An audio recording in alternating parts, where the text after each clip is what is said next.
Assalamu alaikum wa rahmatullahi wa barakatuh to some of you, and peace out to the rest of you. Blackheart sign and black in again, asking you to hit that share button and thanking those who have hit share or like or subscribe, but requesting that you hit the share button for the reasons that you already know. Simply put, the message is more important than the messenger, is it not? And also, the message here is going to be about why it is that we still discuss women. And that would probably be very obvious, but I'll be the first one to say this in regards to discussing women in my own life. I discuss them here largely because it is an important subject. And if you're normal, then yeah, if you're a normal man and you don't have any health issues and you've reached adulthood, then women are important to you, just as men are important to women who are of adult age and who are normal and don't have any health issues. The issue is that, see, growing up, we're told to know, we are made to know that men like women naturally and something's wrong if a man doesn't, and that men can't live without women to the extent that some of them even commit that horrible R word. That's what we're told. We are told that there has to be a pursuit, that women must be pursued because they're not just going to come to you. And the implication in us being told this is that, simply put, women just aren't that interested in men. Now, you get older and you realize that actually women are interested in men and that they even need the three-letter S word. In other words, they have their own sexual desires. They've got their own libidos. And that if they don't get them satisfied, they may be able to jack off you call it the same thing. They may be able to jack off 5 times a day, or for a long stretch of time in any one given shot. And this is why I look at women in the West as liars. In other cultures, I look and I see, well, it depends on what those women can say out in public. If they're silent about these matters, I don't look at them as liars. I look at them as being secretive. And I don't necessarily feel bad when they don't find the satisfaction that they need. But I don't necessarily blame them the same way either. Whereas when I'm looking in the West, in any environment in which they're liberated and they can say these things that they want from men, then I say to these women, you can say what you want. Men, you're allowed to speak freely, then speak freely. Don't half-ass with this. Go ahead and say what you want. You want X, Y, and Z from a man, say it. This gets to be a problem because at the end of the day, as we know, a lot of them don't come from a culture where they're encouraged to just speak their mind and say what it is that they want. But in our culture, they are. So simply put, it is not because women are unimportant, naturally speaking.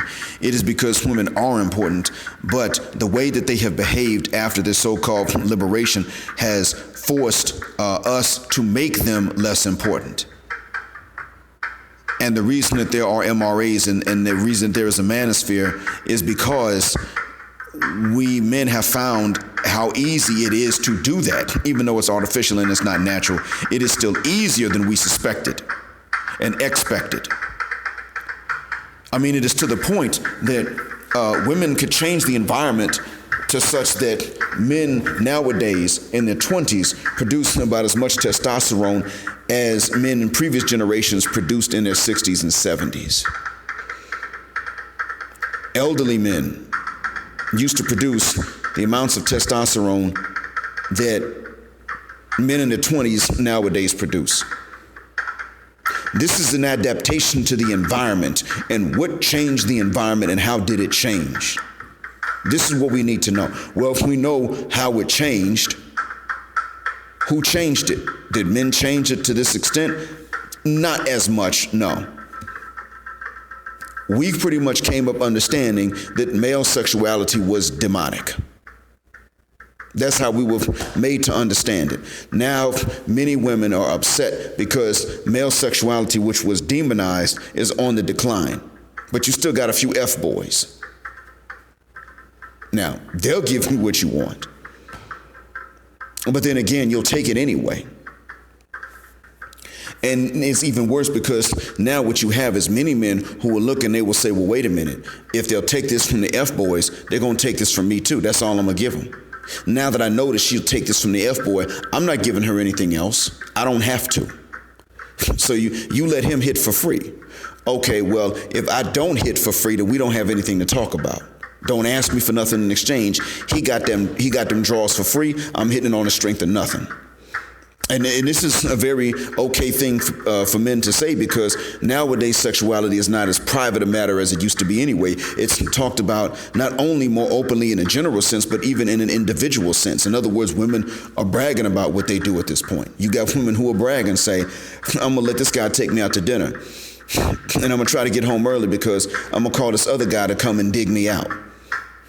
I mean, women will get on Instagram or Snapchat and say this, or Facebook for that matter, and say this sort of thing. And men can see this. So in the manosphere, the reason that we do have to discuss women is because that's a part of life that is natural and naturally important, but it's also the part of life that, though natural, has been unnaturally forced to become less important. There's a process, and this is that process. You discuss it. I mentioned a long time ago that I know something that naturally reduces the libido in men, but I didn't say it because I was afraid. I don't say what it is because I'm afraid that this would actually cause an even further drop in the black population. Well, it turns out that because testosterone levels have been dropping in men in the 20s, it may not even be necessary. I mean, there are men now that understand. There are men now that look at what's going on and they say, okay, I get it, I see. And their testosterone levels drop. And so this may happen anyway. And they say, you know what, I'm going to leave and I'm going to go elsewhere. Now you got a rise in passport brothers and cispen. And by the way, cispen brothers, passport brothers, understand this. You got a crop of younger cats coming up. They know about this thing. And some of them are minors, and some of them just turned 18, or they're just now about to go into the university. But you got a rising crop of them. And the only thing about that scares me is that I'm pretty sure that the government, along with our matriarchs that are on Master's team, are going to start making it more difficult for young men to get passports. I'm aware that this is what's going to happen. I'm afraid for that. And this is why I think the repatriation is good for black folk. Not just repatriation, but even getting citizenship abroad. And America knows that if that happens, they'd have to put a stop to it, because you are the strength of America. You are the reason that America is the most powerful nation in the world. You step out, the power gets dispersed along with you. All of you go to the same few areas. Once they can adjust to the population increase, the strength increases with you.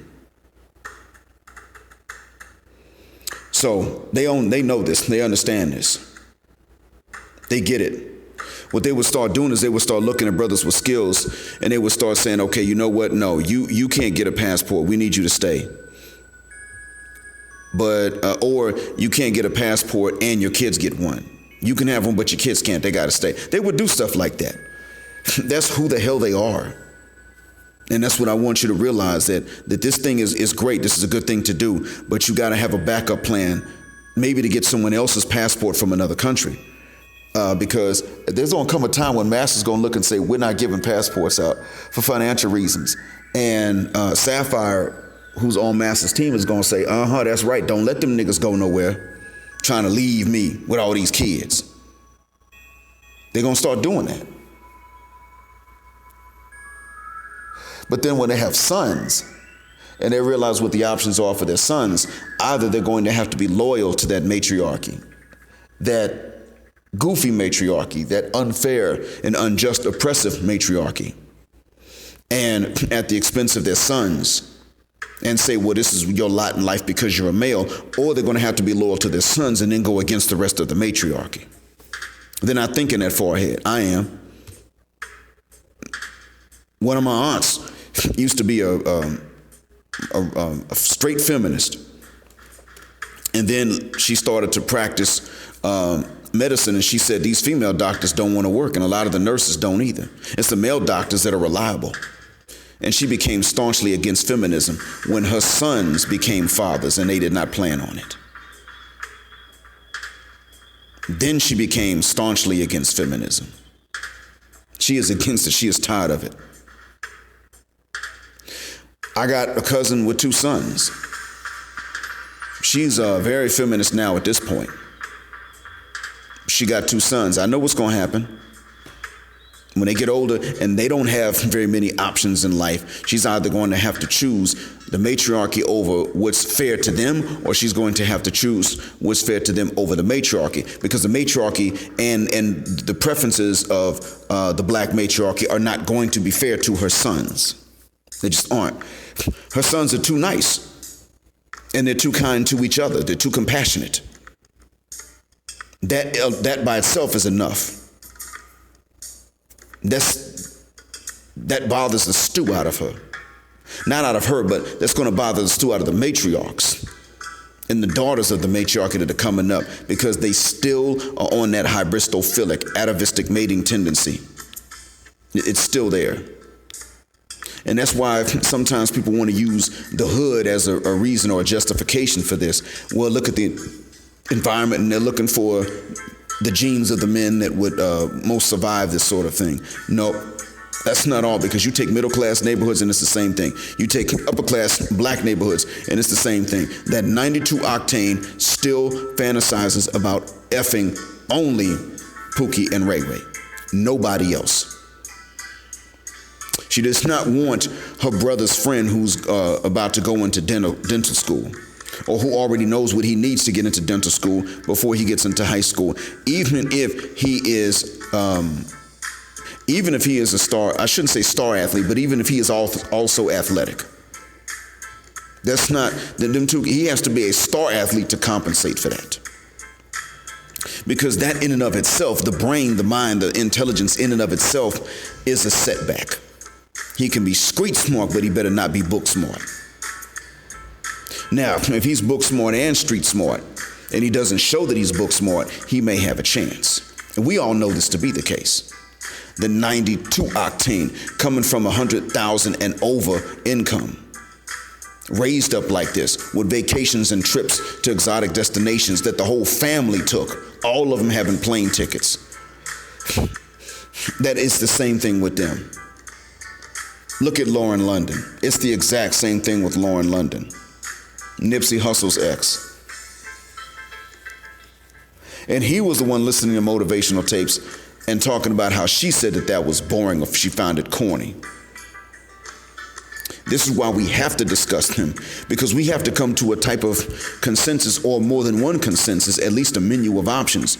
What do? Do you stay in the States and look for the women that aren't yet westernized? Do you go abroad and look for the ones that aren't yet westernized? I found that by accident to be the right way to go.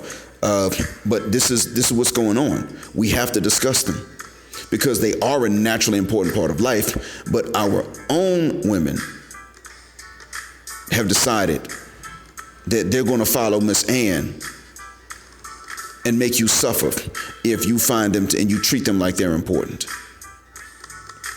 This is why it is that, honestly, at the end of the day, I can't be nice about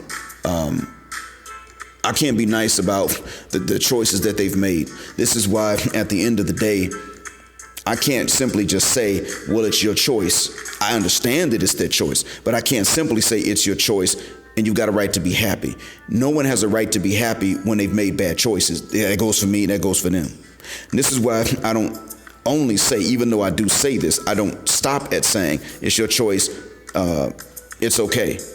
But rather I say, no, you can't make these choices and then demand these other mutually exclusive results to the choices that you made later on. This is not okay. This is hypocritical, actually, because you would never say that a man has the right to go and sleep around with a bunch of slores at this point and then turn around later on and demand that he sleep with a virgin or marry a virgin. If a man is running from one thought to the next, then he wants to get married to a virgin and only a virgin, we would all look and say, bro, you were out here making sure that a bunch of women weren't virgins. If they weren't virgins before, you proved it to yourself later. How you going to say this now? You see, I understand this. I get why people might say that. But, and many of you get that too. But we don't turn around and say the same thing to these ladies. You do not have the right to chase after F-boys and June bugs and idness cats and then demand that they change because you got pregnant or because you caught feelings. This is not something you have the right to do. For whatever reason, nobody's actually, up until recently, well, I'll put it like this. Up until recently, I didn't know that there were some men that were telling these women this. So I was supposed to think that I was somehow wrong because I came to this understanding on my own. And there are other men out there that are like that. They don't know about us and we don't know about them. That's why it is that this is spreading so much. And that's why it is that these younger cats, like my son's age group, they're coming up and they already have plans to get skills, stack bread, and get passports and bounce and not come back. Or rather, I should say go back, because I don't live there no more. This is the reason for that. It is not because we have driven them to this. It is actually because we simply said, since you're being pressed up against this wall, here's the door that's on that wall that will allow you to move away before the wall crushes you. We're the ones saying that this is the escape from what you're dealing with. We have to discuss the women for one reason above all else. And this is going to sum it all up and then I'm done. We have to discuss women, although we can discuss other things. Because when you talk about any important thing in life, like money, property, all of these things are dead objects. They do not lie to you about what it takes to get them and what it takes to keep them. They don't deceive you about it. When it comes down to women, this is the one part of life that is important, that also can lie to you about what it takes to get it and keep it. And we know in the West, that is definitely what happens. In the East or in conservative cultures, they're quiet. In the West, they're dishonest, vocally loud and dishonest about it. So God damn it, there's no part of the world where they've just come out and they've said, look, even when we're nice people, we're bored with nice guys. There's no place where a 5-year-old boy is told right off the bat this. Nobody is explaining this except for us and a few women that are out here telling the truth. Yes, we've been lying about what we want in men. We don't tell them the truth about it. This is why we can discuss other things in life, but we can, like I discussed, the Bedouin culture, so that you understand that our culture is not the worst in the world. But this is the one thing, the one subject in life, the only subject in life about which, that can turn around and lie to you. Money does not change on you. Your house will change on you, but you already know it will deteriorate. It doesn't lie to you and say, look, I'm going to improve over time. No, it's going to deteriorate and require maintenance. You already know that. It doesn't deceive you about this beforehand. Your car is also going to deteriorate without maintenance, but it doesn't deceive you about this beforehand. Nothing else important in life can lie to you about what lies ahead in the future and what it takes to get it and keep it. That sticker price on the car is what it's going to cost. The listing price of the house is what it's going to cost. That plane ticket has its price next to it on the website when you buy it on your screen. That hotel stay, usually you got the price. And if you pay online, you got the reservation and the reservation number. You got all this stuff. When it comes to them, they are important. They've been important long before money was important. Women and men have been important to each other long before cars were even a thing. Long before money was something that you printed on paper. Long before any of these other things as we know them in their forms were there, and yet and still they can get up and lie to you to the point that we understand all of these other newer things in life, and we do not understand women even though they've been with us from the beginning and we came from them. This is why women must be discussed. Women, if you got a problem with this, change. Massively, collectively, together, and decide, come to a consensus, the same way you came to a consensus that every black man was either Tretch or was Carlton Banks, and there were no in-betweens. No, better yet, Urkel, and no in-betweens. Same way you came to this consensus.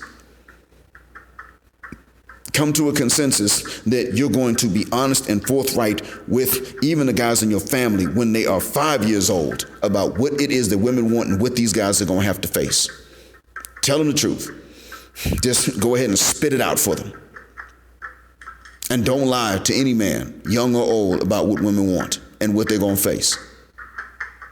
Tell the truth even when it is against yourself. And then we don't have to have a discussion about it anymore. If your nature is bad, then come out and say this is our nature. This is our instinct. We're born this way. If your socialization is bad, just come out and say we were socialized this way. If it's just your friends that are bad, come out and say I pick bad friends. Whatever the case is, just straight tell the truth from that point on. And we still may not like the preferences, and we don't have to, but we wouldn't have to have too much of a discussion about it. I hope that this has been a benefit. Blackheart, sign of Blackout. Assalamu alaikum.